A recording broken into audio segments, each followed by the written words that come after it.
ज़ीरोधा में intraday trading कैसे करनी है ये हम आज के वीडियो में स्टेप बाय स्टेप पूरे एक्सप्लेनेशन के साथ समझने वाले हैं। और मैं आपको ये भी बताऊंगा कि किन बातों का आपको ध्यान रखना है ताकि आपको कोई पेनल्टी फेस ना करना पड़े और कौन से चार्जेस होते हैं जो आपसे इंट्राडे ट्रेडिंग में लिए जाते हैं, ये भी मैं आपको कैसे चेक करने हैं वो भी बताऊंगा। तो चलिए सबसे पहले एक एग्जाम्पल के लिए कोई भी एक स्टॉक चूज़ कर लेते हैं।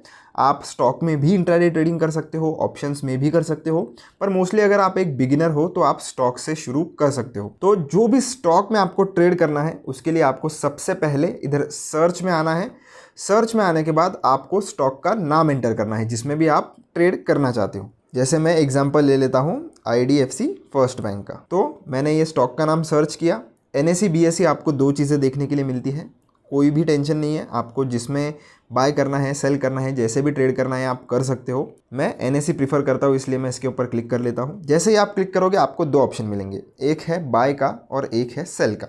अब दो तरीके की चीज़ें आप कर सकते हो दोस्तों स्टॉक मार्केट में इंट्राडे में। अगर आपको पैसा कमाना है तो क्या कर सकते हो, एक तो आप कोई भी स्टॉक बाय कर सकते हो। इसका मतलब कि इसका जो प्राइस है वो अभी 72 के आसपास चल रहा है और अगर मार्केट 2-3 घंटे बाद 72 से लेकर तो 75 तक चले जाता है तो यहाँ पर आपको 3 रुपीज़ का प्रॉफिट हो जाएगा। और वही आप शॉर्ट सेलिंग कर सकते हो जिसमें अगर इसका प्राइस अभी 72 चल रहा है और मार्केट नीचे गिर के इस स्टॉक का प्राइस जो है वो 70 रुपीज़ पर आ जाता है तो इसमें भी आप 2 रुपये का प्रॉफिट कमा सकते हो। इसको हम कहते हैं शॉर्ट सेलिंग। अब शॉर्ट सेलिंग क्या होता है इसके ऊपर डिटेल में ऑलरेडी मैंने वीडियो बनाकर रखा है, पर मोस्टली दो तरीके होते हैं। एक तो आप स्टॉक बाय करके पैसा बना सकते हो या तो आप स्टॉक बेच करके पैसा बना सकते हो। ध्यान रखिए स्टॉक बेचना मतलब मैं डिलीवरी में बेचने की बात नहीं कर रहा हूँ, ये सिर्फ और सिर्फ इंट्राडे में ही आप कर सकते हो। और शॉर्ट सेलिंग के लिए ऐसा बिल्कुल भी ज़रूरी नहीं है कि वो स्टॉक्स आपके पोर्टफोलियो में होना चाहिए। अगर वो स्टॉक आपके पोर्टफोलियो में नहीं है फिर भी आप शॉर्ट सेलिंग कर सकते हो। तो आज हम बाइंग की बात करने वाले हैं क्योंकि काफ़ी लोग बाइंग करना पसंद करते हैं। तो इसके ऊपर आपको क्लिक करना है बाय वाले बटन पर। ऊपर वापस आपको NSE BSE दो बटन मिल जाते हैं जिसमें आपको करना है आप कर सकते हो। आप देख सकते हो इतना कुछ एक्सट्रीम ज़्यादा डिफरेंस नहीं होता है। आपको सबसे पहले इसे रेगुलर पर सेट करना है। रेगुलर पर सेट करने के बाद आपको दो ऑप्शन मिलेंगे, एक है क्वांटिटी और एक है लिमिट। रेगुलर पर आने के बाद आपको दो ऑप्शन मिलेंगे, एक है क्वांटिटी एक है मार्केट। अब इसको भी आप ठीक से समझ लीजिए। सबसे पहले आती है क्वांटिटी, यानी कि कितने नंबर ऑफ शेयर्स आपको ट्रेड करने हैं, कितने खरीदने हैं कितने बेचने हैं, जिस भी हिसाब से आपका ट्रेड है उस हिसाब से आपको सबसे पहले क्वांटिटी लगानी। तो जैसे मैं अगर 50 क्वांटिटी खरीदना चाहता हूँ तो मैंने 50 क्वांटिटी इधर लगा दी। मिनिमम एक क्वांटिटी है, मैक्सिमम आपको जितनी लेनी है आप ले सकते हो। उसके बाद आपकी जो ऑर्डर है, मतलब ये जो भी ट्रेड आप लेना चाहते हो ये कौन से प्राइस पर आप लेना चाहते हो, जो मार्केट में प्राइस चल रही है उसी पर आप लेना चाहते हो या कोई स्पेसिफिक प्राइस है जिस पर आपको ये स्टॉक जो है वो बाय करना है या ट्रेड प्लेस करना है। अब अगर आपको कोई स्पेसिफिक प्राइस पर बाय करना है तो आप ये जो बटन है इसके ऊपर एक बार क्लिक कर सकते हो एरो वाला, तो आपके सामने ये लिमिट आ जाता है। लिमिट में आप क्या कर सकते हो, जो भी मार्केट प्राइस चल रहा है उससे कम जो भी प्राइस पर आपको ख़रीदना है, जैसे मुझे 71.5 पर इसे ख़रीदना है तो मैं इधर मेरी लिमिट प्राइस लगा सकता हूँ। और इन केस अगर ये वाली जो प्राइस जो मैंने लिमिट में लगाई है वो मार्केट में आती है तो मेरा ये ऑर्डर जो है वो एग्जैक्टली इसी प्राइस पर एग्जीक्यूट किया जाएगा। और अगर मुझे ऐसा चाहिए कि जो भी मार्केट में प्राइस चल रहा है उस पर ही मैं ख़रीदना चाहता हूँ तो आप इसे मार्केट पर सेट कर सकते हो। मार्केट पर सेट कर लेते हो तो आपका ऑर्डर जो है वो तुरंत एग्जीक्यूट हो जाता है। लिमिट ऑर्डर अगर आप लगाते हो तो जब आपका प्राइस आएगा मार्केट में तभी ऑर्डर एग्जीक्यूट होगा। अगर आपका लिमिट वाला प्राइस नहीं आता है मार्केट में तो आपका order end of the day cancel भी हो जाएगा और एग्जीक्यूट नहीं होगा। फिर उसके बाद आपको इंट्राडे में ट्रेडिंग करनी है इसलिए आपको इंट्राडे वाला ऑप्शन चूज़ करना होता है। लॉन्ग टर्म हम चूज़ नहीं करेंगे। लॉन्ग टर्म हम तब चूज़ करते हैं जब हमें एक दिन से ज़्यादा कोई भी स्टॉक होल्ड करना होता है।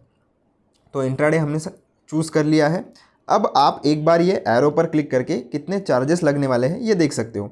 तो टोटल आपको इस ट्रेड को एग्जीक्यूट करने के लिए लगभग 720 रुपये मुझे लग रहे हैं। अब ऐसा क्यों, आप देखोगे कि 72 रुपीज़ के आसपास इसका प्राइस चल रहा है और मुझे अगर 50 क्वांटिटी खरीदनी है तो मुझे लगभग 3000 रुपये के आसपास मार्जिन लगना चाहिए, पर मुझे इधर 720 ही रुपये लग रहे हैं। ऐसा क्यों, तो दोस्तों जब कभी भी आप इंट्राडे में ट्रेडिंग करते हो तो मोस्टली आपको काफ़ी सारे स्टॉक्स में अप टू 5x का लीवरेज मिलता है। मतलब आपसे पूरा का पूरा जो मार्जिन है वो नहीं लिया जाता है, सिर्फ जो नेसेसरी होता है। किस स्टॉक्स में 4x होता है, किस स्टॉक्स में 5x होता है, मोस्टली 5x का लीवरेज आपको मिल जाता है, जिसमें आप देख सकते हो कि मुझे सिर्फ 720 रुपीज़ देने हैं और जो ऊपर के पैसे हैं वो आपको ब्रोकर प्रोवाइड करता है। तो इंट्राडे में आपको लीवरेज मिलता है अप टू 5x का। तो ये अलग अलग स्टॉक्स के लिए अलग अलग भी हो सकता है। कोई अगर इलिक्विड स्टॉक्स हो तो उसमें आपको सिर्फ 2x का लीवरेज मिलेगा। बाकी मोस्टली अगर आप large cap mid cap companies में करते हो तो मोस्टली आपको 5x का लीवरेज मिल जाता है। तो ये एक प्लस पॉइंट है कि आप कम पैसे में ज़्यादा प्रॉफिट बना सकते हो। पर ध्यान रहे, अगर आपका स्टॉप लॉस हिट होता है तो वो भी आपको ज़्यादा ही देना पड़ेगा। तो जितनी क्वांटिटी आप बाय कर रहे हो उसी हिसाब से आपको प्रॉफिट या लॉस होगा। इसीलिए जो भी कैलकुलेशंस आप करिएगा वो आपको इसी क्वांटिटी पर करने हैं। और कितने चार्जेस लगेंगे वो भी आप इधर देख सकते हो। इसके ऊपर आप क्लिक कर लीजिए, आपको ब्रोकरेज दिख जाएगा, बाकी के सारे जो भी चार्जेस है वो दिख जाएंगे। बस ध्यान रहे कि ये सिर्फ और सिर्फ आप जो बाय ऑर्डर लगा रहे हो उसी के हैं। जब आप इसे बेचोगे तब भी आपको ब्रोकरेजेस टैक्सेस वगैरह देने पड़ते हैं, तो उसके अलग होते हैं, वो यहाँ पर कैलकुलेटेड नहीं होते। तो इसके बाद आप जब सब चीज़ें डिसाइड कर लो, चेक कर लो, उसके बाद आपको ये स्वाइप टू बाय का बटन दिखेगा, उसको राइट स्वाइप आपको करना है। जैसे ही आप कर दोगे, मैंने मार्केट ऑर्डर लगाई थी इसलिए ये तुरंत कंप्लीट हो गई। अब क्लोज पर मैं क्लिक करूँगा और इसे चेक कहाँ करना है। तो चेक करने के लिए दोस्तों हम आएंगे पोर्टफोलियो वाले सेक्शन में, और पोर्टफोलियो वाले सेक्शन में आने के बाद आपको आना है इस पोजीशंस वाले सेक्शन में। अब जितने भी आप ट्रेड लेते हो या जितने भी आप शेयर खरीदते हो वो सबसे पहले आपके पोजीशंस वाले सेक्शन में आते हैं। तो आपको पोजीशंस वाले सेक्शन में जितने भी आप ट्रेड लोगे वो दिख जाएंगे, और इंट्राडे में जो भी ट्रेड लोगे उसके सामने ऐसे MIS आपको देखने के लिए मिलेगा। अब यहाँ से आप देख सकते हो कि आपका ट्रेड कितना पॉजिटिव में है, कितना नेगेटिव में है, कितना प्रॉफिट दे रहा है, कितना लॉस दे रहा है। अब ये तो हमने देख लिया कि ट्रेड कैसे लेना है। अब किन बातों का ध्यान रखना है ताकि हमें कोई भी पेनल्टी या एक्स्ट्रा चार्जेस ना पे करना पड़े। तो दोस्तों इंट्राडे में जब भी आप ट्रेड करते हो आपसे पर ऑर्डर यहाँ पर चार्जेस लिए जाते हैं। तो जितनी ऑर्डर्स ज़्यादा आप प्लेस करोगे उस हिसाब से आपका ब्रोकरेज बढ़ेगा। तो ये आपको पता होना चाहिए। स्पेशली अगर आप ऑप्शंस में ट्रेड करते हो तो उसमें पर ऑर्डर 20 रुपीज़ फ्लैट होता है। तो अगर आप 100 क्वांटिटी बाय करते हो और आप इसे 50-50 दो अलग अलग ऑर्डर्स में एग्जिट करते हो, ना कि एक ही ऑर्डर में एग्जिट करते हो, तो आपको ये 50-50 दो बार अलग अलग ऑर्डर्स में प्लेस करने की वजह से 2 बार 20 रुपये ऐसे 40 रुपये ब्रोकरेज चार्ज देने पड़ेंगे। वैसे जनरली आप अगर कोई भी ट्रेड लेते हो तो एक बाय ऑर्डर लगाते हो और एक सेल ऑर्डर लगाते हो, तो दोनों में इंडिविजुअली आपको ब्रोकरेज देना पड़ता है। दूसरी बात ये कि इंट्राडे ट्रेडिंग का टाइम होता है 9:15 से लेकर तो 3:20 तक। 3:20 के बाद आपकी जो पोजीशन है वो आप अगर स्क्वायर ऑफ नहीं करते यानी कि एग्जिट नहीं करते तो फिर ऑटोमेटिकली जीरोधा आपकी ये जो इंट्राडे पोजीशन है वो एग्जिट कर देता है। और अगर जीरोधा ऑटोमेटिक आपकी पोजीशन स्क्वायर ऑफ करता है तो उस केस में वो पेनल्टी लेता है लगभग 50 रुपीज़ प्लस 18% GST। तो इस पेनल्टी से अगर आपको बचना है तो आपको ध्यान रखना है कि 3:20 से पहले पहले आपको आपके ट्रेड्स को क्लोज कर लेना है। ये इंट्राडे का रूल है कि 3:20 के बाद आप आपके इंट्राडे के पोजीशंस को कैरी नहीं कर सकते। और अगर आपको इस पर्टिकुलर ट्रेड को एग्जिट करना है तो आप इसके ऊपर क्लिक करिए। क्लिक करने के बाद आपको एग्जिट का बटन मिल जाएगा। तुरंत एग्जिट नहीं होगा, आप एग्जिट के बटन पर क्लिक करोगे तो एग्जिट पर आपको क्लिक करना होता है।